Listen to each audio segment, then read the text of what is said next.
Agora você ouve uma palavra de vida com o pastor Érico Rodolfo Bussinger.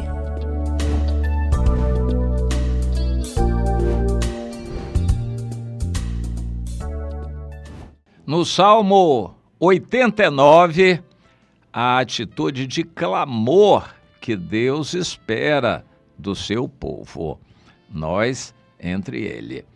Nós somos do Senhor por uma decisão pessoal. A graça veio a nós, nos atingiu, o Senhor trouxe a palavra, a oportunidade, com o Espírito Santo nos convenceu, através do Espírito Santo nos deu forças, através da palavra recebida nos deu fé e nós tomamos uma decisão.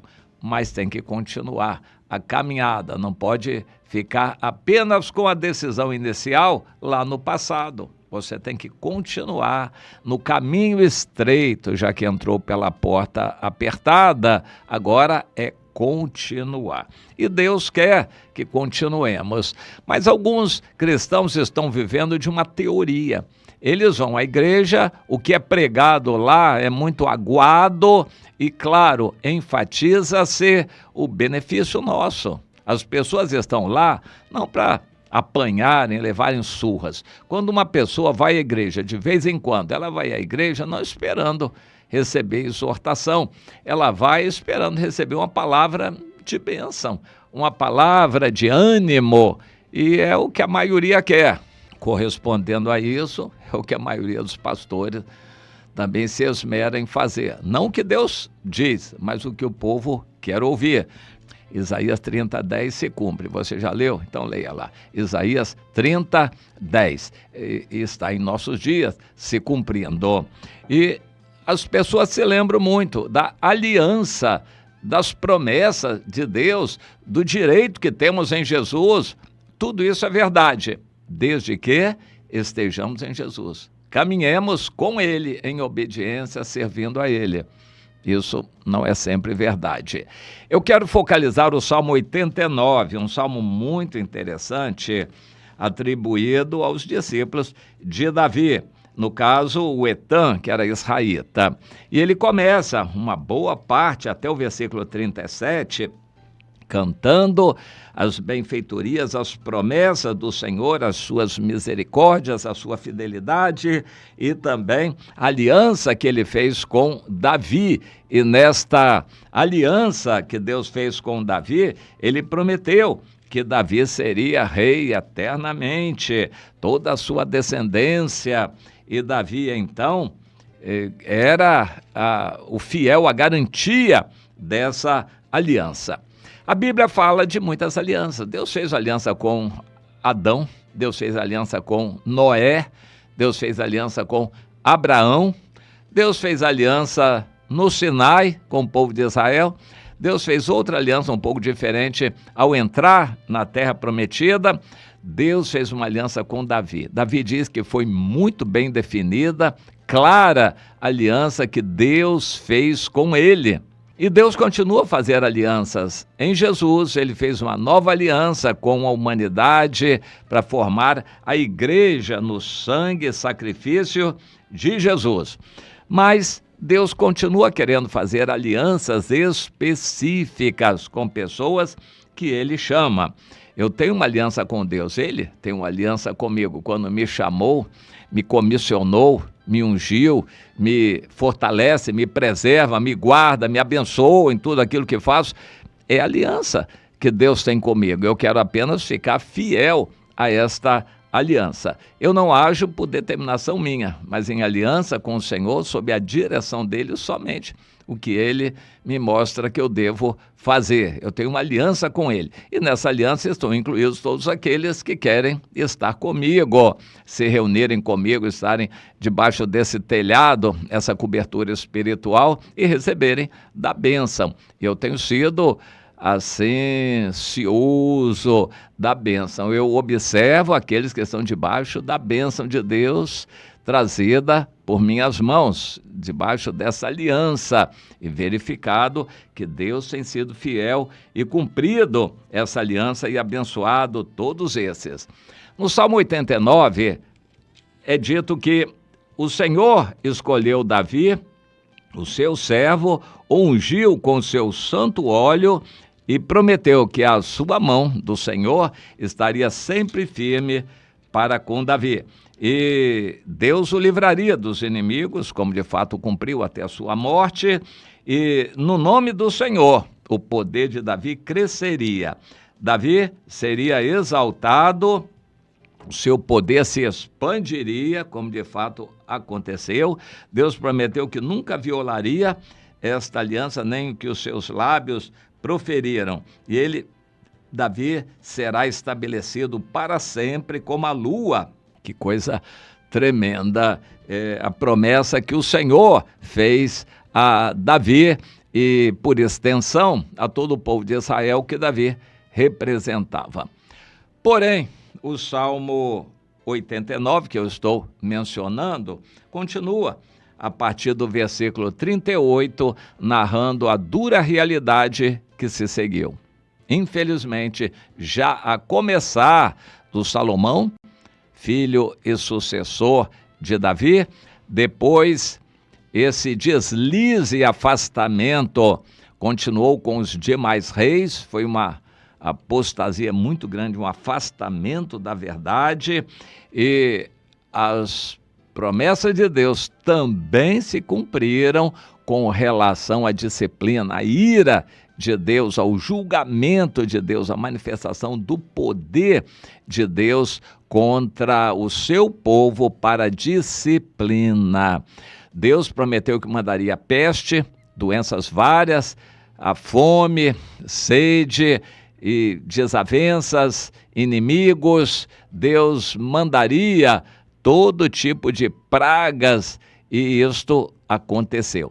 Quando isso aconteceu, o Salmo então se volta para Deus. Senhor, é verdade que o Senhor prometeu tudo, mas também é verdade que o Senhor alertou sobre as disciplinas. Agora, nós queremos pedir misericórdia. O que podemos fazer?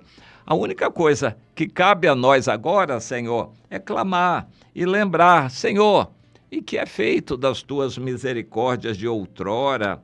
Lembra-te, Senhor, da vergonha, do opróbrio que temos passado, de como eu trago no peito a injúria de muitos povos. Eles têm vilipendiado os passos do teu ungido. Se nós formos examinar, nós cristãos temos promessas maravilhosas de Deus, mas ordem clara de espalharmos o evangelho pelo mundo todo. Mas a realidade presente é que o mundo está se fechando para o evangelho. Cada vez mais o mundo vai se fechando para o evangelho. E a perseguição aos cristãos aumenta assustadoramente no mundo inteiro. E nós estamos nesta situação debaixo da ira de Deus que permite os inimigos virem contra nós. Mas cabe a nós nos lembrarmos das misericórdias de Deus e buscarmos o caminho de recebermos essas misericórdias, que não é o que os cristãos têm feito. E eu fico muito triste com isto. O nosso caminho é buscar a Deus, nos prostrarmos diante dele com jejuns e orações, com súplicas, quebrantamento, confissão de pecados, arrependimento, suplicando a misericórdia de Deus para com cada vida que o Senhor nos entregou. Isso é a nossa ocupação como cristãos. O cristão é para se ocupar a maior parte do tempo com o Senhor e a obra do Senhor. Mas não é o que acontece. A grande parte dos cristãos passa a maior parte do tempo no celular ou na televisão, pesquisando o que acontece no mundo, as novidades de todos os seus conhecidos, e ficam distraídos, envolvidos em seu mundinho próprio e não cumprem a ordem do Senhor.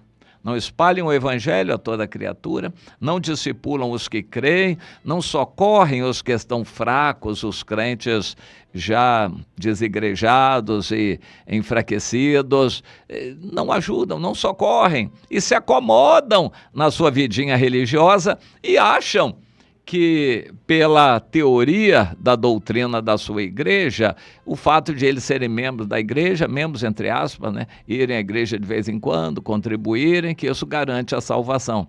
Muitos vão ficar surpreendidos naquele grande dia. Mas Senhor, eu achava que eu ia... Você achava, eu nunca te conheci, o seu lugar é lá, pode ir para lá. Mas Senhor, eu fiz isso, eu trabalhei, eu amei o Senhor, eu fiz isso. Tudo que você fez foi por interesse. Você nunca se colocou diante de mim para me servir, para gastar 2 horas por dia para me servir, para dar o dízimo do dia. Você nunca se ofereceu. Você sempre buscou a igreja e a minha bênção, o Senhor vai falar, por interesse próprio. Agora, o seu lugar não é comigo. O seu lugar é lá e pode ir para lá, para o seu lugar. Vai ser uma decepção grande para crentes que estão pensando que estão salvos pela teoria da doutrina da sua igreja, mas na prática serão vomitados da boca do Senhor, rejeitados pelo Senhor, mandados para a condenação eterna. Eterna.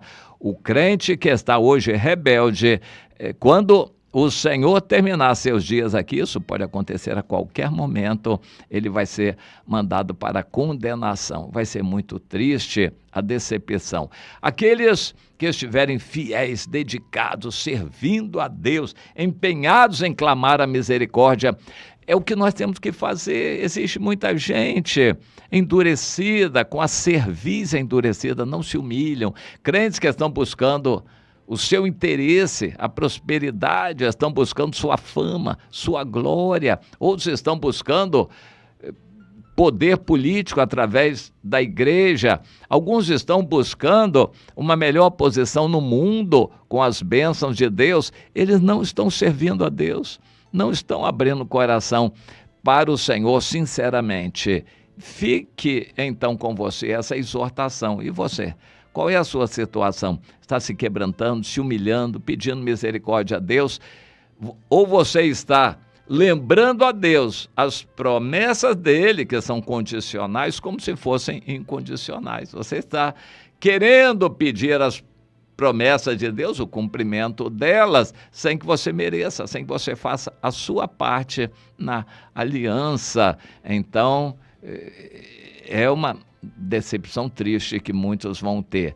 Que você se empenhe nisso, em servir o Senhor e ter de Deus aprovação para tudo aquilo que você está fazendo e aprender o caminho do sacerdócio para servir a Deus como um sacerdote, se humilhando diante dele em oração, gastando aí um bom tempo por dia na presença de Deus. Você não vai ter de que se envergonhar, nem de que se arrepender. Faça isso, decida no seu coração mudar. Mude a sua caminhada enquanto é tempo.